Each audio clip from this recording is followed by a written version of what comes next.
നമ്മൾ ഒരുപാട് സ്വലാത്തുകൾ ചൊല്ലാറുണ്ട്. ഏറ്റവും ശ്രേഷ്ഠമായ സ്വലാത്ത് ഏതാ? ഒരാൾ ഞാൻ ഏറ്റവും ശ്രേഷ്ഠമായ സ്വലാത്ത് ചൊല്ലാൻ നേർച്ചയാക്കിയെന്നോ അല്ലെങ്കിൽ ഞാൻ അങ്ങനെ ശപഥം ചെയ്തു എന്നൊക്കെ പറഞ്ഞാൽ ഏത് സ്വലാത്താണ് ചൊല്ലേണ്ടത്? നമ്മൾ സ്വലാത്തുൽ ഫാത്തിഹ ചൊല്ലാറുണ്ട്, സ്വലാത്തുൽ നാരിയ ചൊല്ലാറുണ്ട്, സ്വലാത്തു തിബ്ബ് ചൊല്ലാറുണ്ട്. ഒരുപാട് സ്വലാത്തുകളുണ്ട്. ഹബീബായ സല്ലല്ലാഹു അലൈഹി വസല്ലം തങ്ങൾക്ക് സ്വലാത്തും സലാമും പറഞ്ഞുകൊണ്ടുള്ള അനവധി സ്വലാത്തുകളുണ്ട്. പക്ഷെ ഏത് സ്വലാത്താണ് ഏറ്റവും ശ്രേഷ്ഠമായ സ്വലാത്ത്? ഏത് സ്വലാത്ത് ചൊല്ലിയാലാണ്, അങ്ങനെ ഒരാൾ ശപഥം ചെയ്താൽ അവൻ ഏത് സ്വലാത്താണ് ചൊല്ലേണ്ടത്? ഏറ്റവും ശ്രേഷ്ഠമായ സ്വലാത്ത് ഏതാണെന്ന് പ്രിയമുള്ളവരെ ആർക്കെങ്കിലും അറിയോ ഏറ്റവും ശ്രേഷ്ഠമായ സ്വലാത്ത്? മഹാന്മാർ അതിനെക്കുറിച്ച് ഒരു ചർച്ച തന്നെ അതുമായി ബന്ധപ്പെട്ടിട്ടുണ്ട്. ഏറ്റവും ശ്രേഷ്ഠമായ സ്വലാത്ത് എന്ന് പറയുന്നത് മഹാനരായ സയ്യിദ് യൂസുഫ് നബഹാനി റഹ്മത്തുള്ളാഹി അലൈഹി അവിടുത്തെ കിതാബിലൊക്കെ എഴുതുന്ന ഹദീസ് ഗ്രന്ഥങ്ങളിൽ ഉദ്ധരിക്കപ്പെട്ടതും അല്ലാത്തതുമായ സ്വലാത്ത് വചനങ്ങളിൽ ഏറ്റവും ശ്രേഷ്ഠമായത്, ഏറ്റവും തികവാർന്നത് അതേത് സ്വലാത്താണെന്ന് ചോദിച്ചാൽ അത് ധാരാളം ഹദീസുകളിൽ വന്ന സ്വലാത്തുണ്ട്.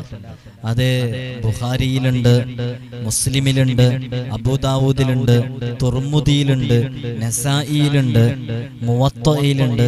ഒരുപാട് ഗ്രന്ഥങ്ങളിൽ വന്ന ഒരു സ്വലാത്ത്, എല്ലാ ഗ്രന്ഥങ്ങളിലും റിപ്പോർട്ട് ചെയ്ത സ്വലാത്ത്.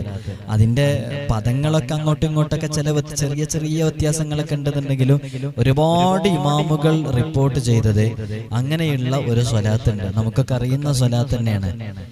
ആ സ്വലാത്ത് വല്ലോനും അങ്ങനെ ഞാൻ അത് ചൊല്ലുന്ന കരുതിയിട്ടുണ്ടെന്നുണ്ടെങ്കിൽ, ഏറ്റവും ശ്രേഷ്ഠമായ സ്വലാത്ത് ചൊല്ലുന്ന വല്ലൊരുത്തനും കരുതിയിട്ടുണ്ടെന്നുണ്ടെങ്കിൽ അവൻ ഈ സ്വലാത്താണ് ചൊല്ലേണ്ടത് എന്ന് ഇമാം നബവി റളിയല്ലാഹു അൻഹു അവിടുത്തെ റൗളയിലൊക്കെ രേഖപ്പെടുത്തിയിട്ടുണ്ട്. അത് ഏത് സ്വലാത്താണെന്ന് ചോദിച്ചാൽ സ്വലാത്ത് ഇബ്രാഹിമിയാണ്. നമുക്കൊക്കെ അറിയുന്ന സ്വലാത്താണ് സ്വലാത്ത് ഇബ്രാഹിമിയ. അതിന് വലിയ ശ്രേഷ്ഠതയുണ്ട് സ്വലാത്ത് ഇബ്രാഹിമിയ. സ്വലാത്ത് ഇബ്രാഹിമിയ വല്ലവനും ഈ സ്വലാത്ത് ചൊല്ലിയാൽ അന്ത്യനാളിൽ സത്യസാക്ഷ്യം കൊണ്ട് അവന് ഞാൻ സാക്ഷ്യം നിൽക്കുന്നതാണ്, അവന് ഞാൻ ശുപാർശ ചെയ്യുന്നതുമാണ്. നമ്മൾ നിസ്കാരത്തിൽ ഓതുന്ന സ്വലാത്തില്ലേ, അതുകൊണ്ട് തന്നെയാണ് നിസ്കാരത്തിലൊക്കെ നാം ആ സ്വലാത്ത് ചൊല്ലാനുള്ള കാരണം. നിസ്കാരത്തിലെ ഈ സ്വലാത്ത് ചൊല്ലാനുള്ള കാരണം അത്രയും ഹദീസിന്റെ ഗ്രന്ഥങ്ങളിൽ ആ സ്വലാത്ത് വന്നത് കൊണ്ടാണ്. അപ്പോൾ വേറെ ചില മഹാന്മാർ ഈ സ്വലാത്തിനെ കുറിച്ച്, സ്വലാത്ത് ഇബ്രാഹിമീനെ കുറിച്ച് പറഞ്ഞിട്ടുള്ളത്, സ്വലാത്ത് ഇബ്രാഹിമി ഏതെന്ന് മനസ്സിലായില്ലേ? നമുക്ക് അവസാനം ഒരുമിച്ച് ചൊല്ലണം കുറച്ച് ഇൻഷാ അല്ലാഹ്. സ്വലാത്ത് ഇബ്രാഹിമി എന്ന് പറഞ്ഞിട്ടുണ്ടെന്നുണ്ടെങ്കിൽ അത് 1000 തവണ ആരെങ്കിലും ചൊല്ലിയാൽ തീർച്ചയായും അവൻ ഹബീബായ സല്ലല്ലാഹു അലൈഹി വസല്ലം തങ്ങളെ സ്വപ്നം കാണുന്നതാണ് എന്ന് മഹാന്മാർ പറഞ്ഞിട്ടുണ്ട്. അതേത് സ്വലാത്ത? സ്വലാത്ത് ഇബ്രാഹിമിയ.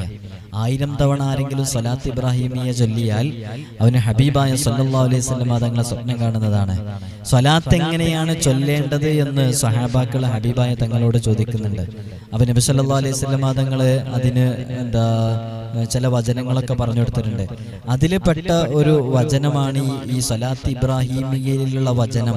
അതുകൊണ്ടാണ് ഇത്രമേൽ ഇത് പ്രസിദ്ധമായത് എന്നൊക്കെ കിതാബുകളിൽ കാണാം. അപ്പൊ സ്വലാത്ത് ഇബ്രാഹിമിനെ കുറിച്ച് ചെറിയൊരു ഐഡിയ എല്ലാവർക്കും കിട്ടിയിട്ടുണ്ടാവുമെന്ന് മനസ്സിലാക്കുന്നു.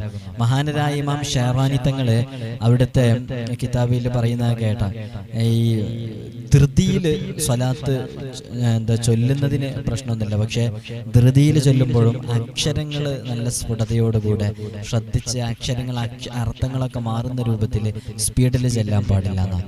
ധൃതി ശരിക്ക് പൈശാചികതയിൽ നിന്നുള്ളതാണല്ലോ. അപ്പൊ സമയക്കുറവുള്ള സമയത്ത് സ്പീഡ് ചെല്ലാം. പക്ഷെ സ്പീഡ് ചൊല്ലുമ്പോൾ അക്ഷരങ്ങൾ എന്താക്കാൻ പാടില്ല, തെറ്റാൻ പാടില്ല, അർത്ഥങ്ങൾ മാറുന്ന രൂപത്തിൽ സാവധാനത്തിലും ക്രമത്തിലൊക്കെ സ്വലാത്ത് ചൊല്ലണം, നല്ല ഒഴുക്കോടുകൂടെ. സമയം കുറവാണെങ്കിൽ വേഗം ചെല്ലാം, പക്ഷെ അതിന്റെ അക്ഷരങ്ങൾ എന്ത് ചെയ്യാൻ പാടില്ല, അങ്ങോട്ടും ഇങ്ങോട്ടും മാറാൻ പാടില്ല. ഏത് സ്വലാത്ത് ചൊല്ലുകയാണെങ്കിലും അതിന്റെ തുടക്കത്തിലും അവസാനത്തിലും ഈ നല്ലൊരു പൂർണ്ണമായ കാമിലായ ഈ സ്വലാത്ത് ഇബ്രാഹിമിയ പോലെയുള്ള സ്വലാത്ത് ചൊല്ലല് നല്ല പുണ്യമുള്ള കാര്യമാണെന്ന് മഹാന്മാരൊക്കെ പറഞ്ഞിട്ടുണ്ട്. അതുകൊണ്ട് ഈ സ്വലാത്ത് ഏതൊരു സ്വലാത്ത് പതിവായി ചെല്ലുമ്പോൾ അതിന്റെ തുടക്കത്തിലൊക്കെ മഹാന്മാരുടെ ഒരു ശൈലി എങ്ങനെയെന്ന് വെച്ചാൽ, ഏതിപ്പോ സ്വലാത്തുൽ ഫാത്തിഹ അവർ ചൊല്ലുന്നുണ്ടെങ്കിൽ സ്വലാത്തുൽ ഫാത്തിഹിന്റെ തുടക്കത്തിൽ അവരെന്ത് ചെയ്യും, സ്വലാത്ത് ഇബ്രാഹിമിയ ചൊല്ലും. അതേപോലെ തന്നെ അതിന്റെ അവസാനത്തിൽ അവര് സ്വലാത്ത് ഇബ്രാഹിമിയ ചൊല്ലും. അങ്ങനെ ഒരു പതിവ് മഹാന്മാർക്കുണ്ടായിരുന്നു. അപ്പോൾ ഏത് സ്വലാത്ത് ചൊല്ലുമ്പോഴും ആ സ്വലാത്തിന്റെ തുടക്കത്തിലും അതിന്റെ ഒടുക്കത്തിലൊക്കെ സ്വലാത്ത് ഇബ്രാഹിമിയ ചൊല്ലല് ഒരു മഹാന്മാരൊക്കെ പലരും നിർദ്ദേശിക്കുന്ന ഒരു രൂപമാണ്. ഇമാം തഖിയുദ്ദീൻ സുബ്കി റഹ്മത്തുള്ളാഹി അലൈഹി അവിടുത്തെ നാവിന് വിശ്രമമില്ലാതെ സ്വലാത്ത് ഇബ്രാഹിമിയ ചൊല്ലാറുണ്ടായിരുന്നു. ആരാ? തഖിയുദ്ദീൻ സുബ്കി റളിയല്ലാഹു അൻഹു വലിയ മഹാനാണ്. ഒരുപാട് കിതാബുകൾ എഴുതിയ വലിയ പണ്ഡിതനാണ് മഹാനരായ സുബക്കി ഇമാം. ആ സുബക്കി ഇമാം അവിടുത്തെ നാവിന് വിശ്രമമില്ലാതെ സ്വലാത്ത് ഇബ്രാഹിമിയ ചൊല്ലാറുണ്ടായിരുന്നു. സ്വലാത്ത് ഇബ്രാഹിമിയക്ക് അത്രയും ശ്രേഷ്ഠതയുണ്ട്. ഇൻഷാ അല്ലാഹ് നമുക്ക് കുറച്ച് സ്വലാത്ത് ഇബ്രാഹിമിയ ചൊല്ലി നമുക്ക് നമ്മുടെ വിഷയങ്ങൾ റബ്ബിനോട് പറഞ്ഞു ദുആ ചെയ്യാം.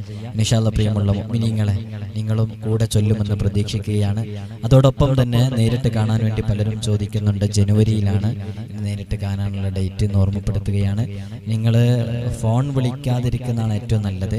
ഫോൺ വിളിക്കരുതെന്നാണ് ഞാൻ എപ്പോഴും പറയൽ, എടുക്കാൻ പറ്റില്ല. വാട്സാപ്പ് വഴി നിങ്ങൾ മെസ്സേജ് അയച്ചാൽ എപ്പോഴെങ്കിലും ഫ്രീ ആകുന്ന സമയത്ത് ഇൻഷാ അല്ലാഹ് നമുക്കതിന് റിപ്ലൈ നൽകാൻ പറ്റും.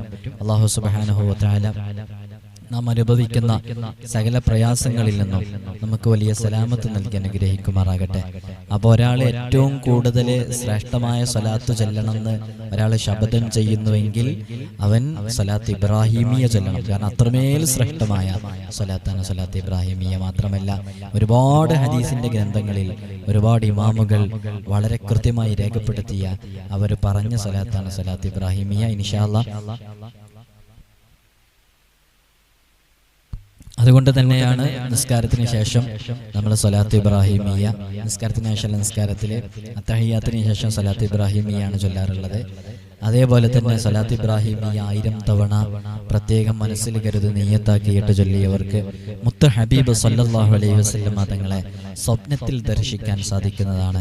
അല്ലാഹു ഹബീബായ തങ്ങളെ ഒരു പ്രാവശ്യമെങ്കിലും നമ്മുടെ മനാമിൽ കൊണ്ടുവരാൻ നമ്മളിപ്പോൾ ചൊല്ലുന്ന ഈ സ്വലാത്ത് ഒരു കാരണമാക്കട്ടെ. ഇൻഷാ അല്ലാഹ് നമുക്ക് സ്വലാത്ത് ഇബ്രാഹിമിയ കുറഞ്ഞ തവണ ചൊല്ല. എല്ലാവരും കൂടെ ചൊല്ലൂലേ ഇൻഷാ അല്ലാഹ്. اللهم صل على سيدنا محمد وعلى آل سيدنا محمد كما صليت على إبراهيم وعلى آل إبراهيم وبارك على سيدنا محمد وعلى آل سيدنا محمد كما باركت على إبراهيم وعلى آل إبراهيم في العالمين إنك حميد مجيد. اللهم صل على سيدنا محمد وعلى آل سيدنا محمد كما صليت على إبراهيم وعلى آل إبراهيم وبارك على سيدنا محمد وعلى آل سيدنا محمد كما باركت على إبراهيم وعلى آل إبراهيم في العالمين إنك حميد مجيد. اللهم صل على سيدنا محمد وعلى آل سيدنا محمد كما صليت على إبراهيم وعلى آل إبراهيم وبارك على سيدنا محمد وعلى آل سيدنا محمد كما باركت على إبراهيم وعلى آل إبراهيم في العالمين إنك حميد مجيد. اللهم صل على سيدنا محمد وعلى آل سيدنا محمد كما صليت على إبراهيم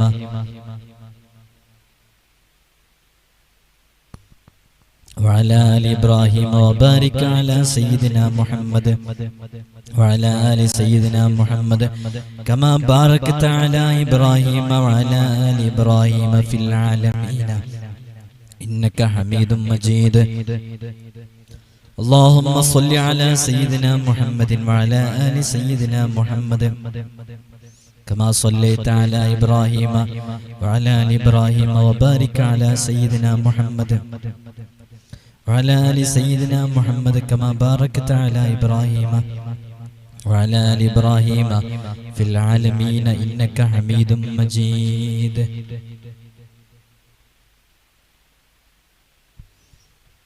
അർഹമുർറഹീമായ അൽ മലിക്കുൽ ജബ്ബാറായ രാജസയ്യിദായ അല്ലാഹ് സാധുക്കളായ ഞങ്ങൾ ചൊല്ലിയ സ്വലാത്ത് ഇബ്രാഹിമിയ നീ ഖബൂലാക്കണം അല്ലാഹ്, നീ സ്വീകരിക്കണം റഹ്മാനെ. ഞങ്ങളിപ്പോൾ കുറഞ്ഞ സമയം മാത്രമേ ചൊല്ലിയിട്ടുള്ളൂ. ഇനി ധാരാളം സമയം ഇതിന്റെ മഹത്വം അറിഞ്ഞ് ഞങ്ങൾ ചൊല്ലാനിരിക്കുകയാണ്. ഞങ്ങൾക്ക് നീ വലിയ ഖബൂൽ നൽകണം അല്ലാഹ്. സ്വലാത്ത് ഇബ്രാഹിമിയ ചൊല്ലിയവർക്ക് എന്തെല്ലാം മഹത്വങ്ങളുണ്ടോ സകലതും നീ ഞങ്ങൾക്ക് നൽകണം അല്ലാഹ്. സ്വലാത്ത് ഏത് വിഷയങ്ങൾക്കും പരിഹാരമാണ്. ഞങ്ങളുടെ പ്രശ്നങ്ങൾക്ക് നീ സലാമത്ത് നൽകണം അല്ലാ. വിഷമങ്ങളെല്ലാം തീർത്തു തരണം അല്ലാ. ജീവിതത്തിൽ വലിയ ബറക്കത്ത് നൽകണം റഹ്മാനെ. രോഗങ്ങൾക്ക് ശിഫാ നൽകണം അല്ലാ. കടങ്ങൾ വീട്ടിത്തരണം റഹ്മാനെ. അപകട മരണങ്ങളെ തൊട്ട് കാക്കണം അല്ലാ. ആമീന ബിറഹ്മതിക യാ അർഹമർ റഹീമീൻ. ഇൻഷാ അല്ലാഹ് പ്രിയമുള്ള മുഅ്മിനീങ്ങൾ എല്ലാവരോടും ദുആ ചെയ്യണമെന്ന് വസിയത്ത് ചെയ്യുകയാണ്. പ്രത്യേകിച്ച് നേരിട്ട് കാണാനുള്ള സമയം ഇവിടെ അതിൻ്റെ അവസരങ്ങളും സാഹചര്യങ്ങളും